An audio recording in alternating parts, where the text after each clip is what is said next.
Before this video starts, I just want to make a real quick announcement. Today, Friday, May 15th, the day that this video comes out, I am hosting a Formula Drift competition open lobby on Forza Horizon 4.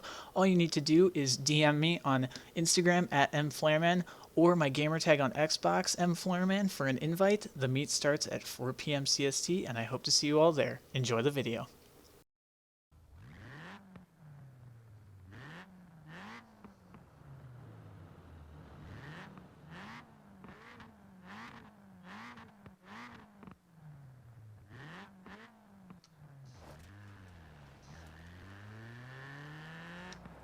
Welcome back to Forza Horizon 4. It is now fall, and that means there is a new car available. This is the Ford Racing Puma. You might not recognize this car, as it is not a car that you can get in the United States, meaning it was a part of Ford's European lineup. And this car is actually quite rare and was a part of their rally testing during the late 90s.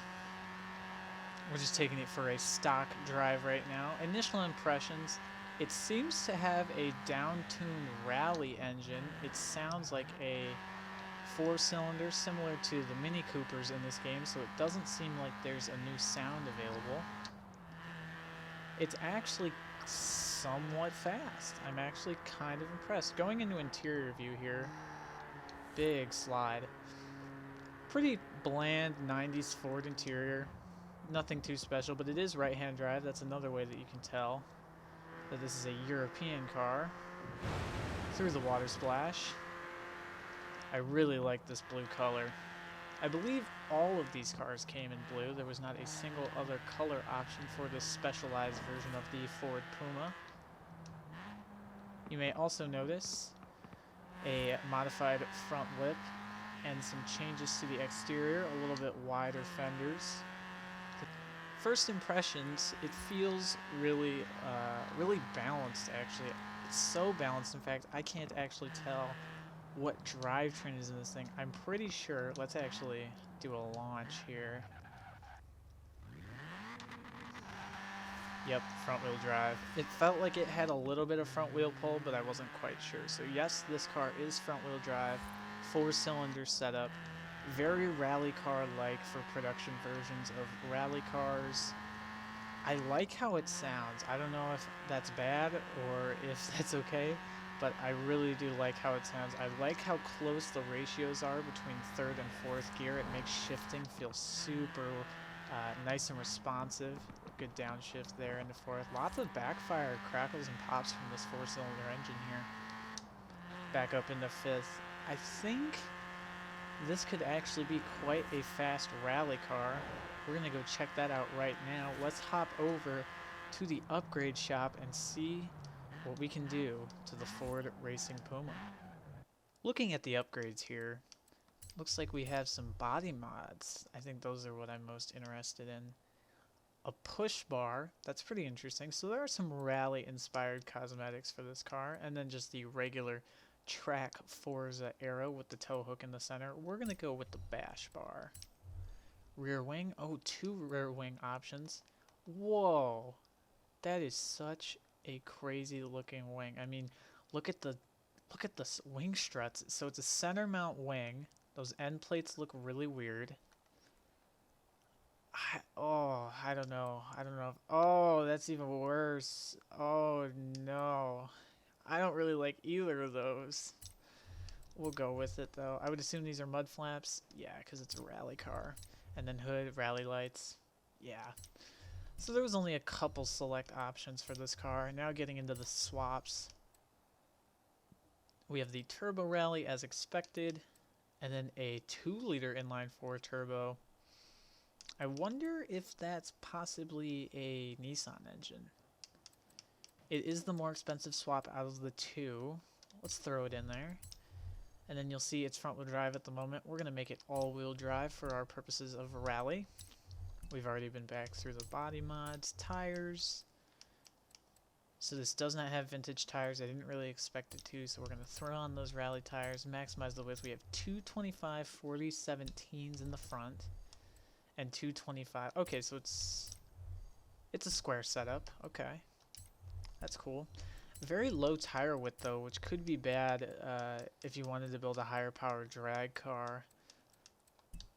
Let's just throw the lightweight Wed Sports on here. These are the best wheels in the game for racing.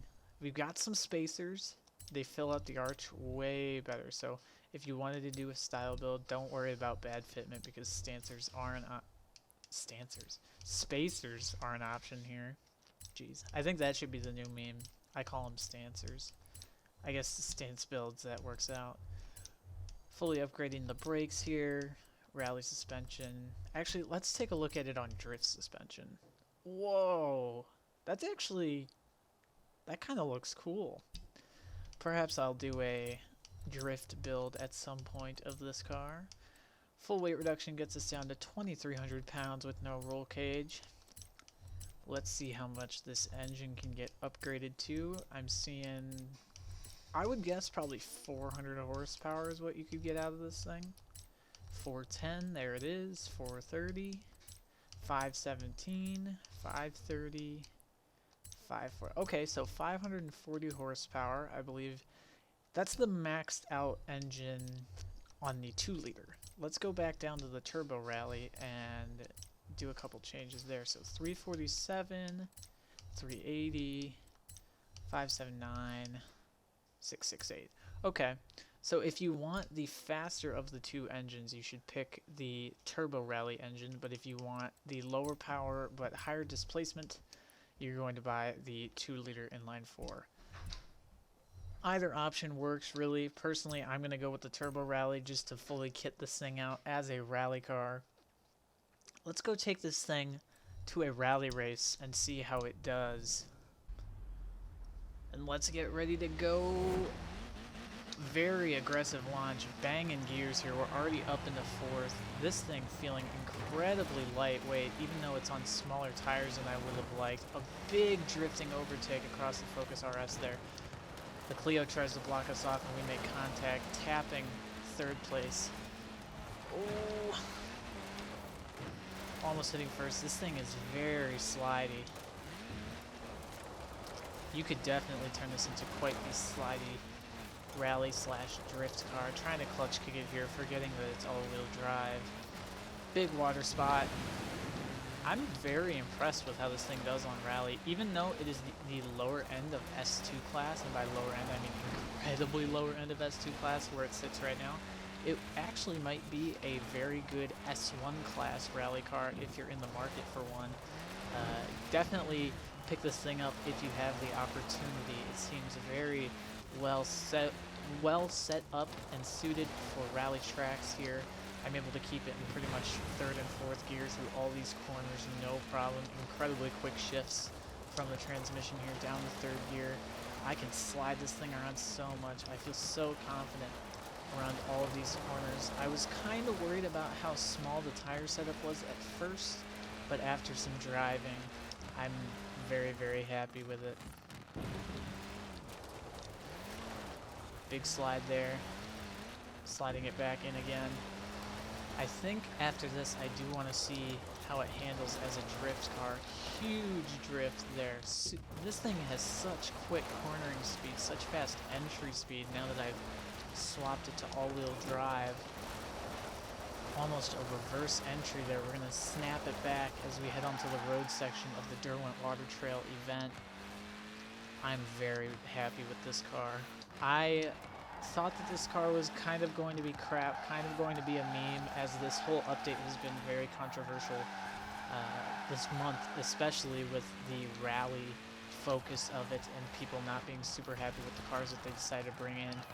But this car is actually not bad. I definitely, if I didn't own it, I would be disappointed or be like upset that it is the car that they're deciding to put into the game. But now that I'm driving it, it actually feels really dang good. The only thing is it's not too great on the roads with this rally setup, but that's to be expected. With that being said, let's hop back over to the upgrade shop and turn this into a drift car. Back in the upgrade shop, I'm going to take off all these rally mods. I'm not really a fan of them. We're going to keep the wing because drift car, but we're going to remove all of this stuff. We're going to keep the wheels, and we are just going to do two things. Tires and actually technically three things. Tires, drivetrain, and suspension. So going back over to swaps, make it rear-wheel drive, and then drift suspension's on and race tires on. So I think this thing is pretty much ready to go.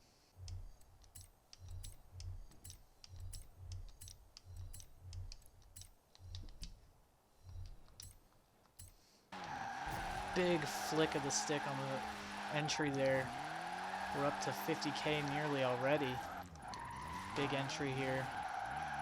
Just very, very careful with the throttle. Too much could definitely turn this thing around very quickly. We are now at 100,000, almost 110,000. 123. I really got to use the handbrake to transition. There it is, 150K. 174,000. That's a new personal best on that drift zone in the Ford Racing Puma. That was insane. Alright, now I have to go for a crazier run than that. I just have to. Alright, one more time. Big entry. Trying to get as much points as I can before heading into the slower part of the track.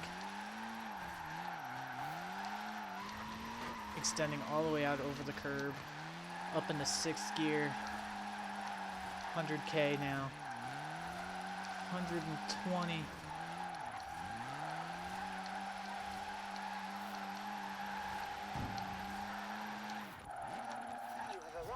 172. It is so close. I think that's as good as it's going to get. And with that being said, thank you guys so much for watching today's video. If you liked the video, be sure to hit the like button. Comment what cars you want to see in Forza Horizon 4 next.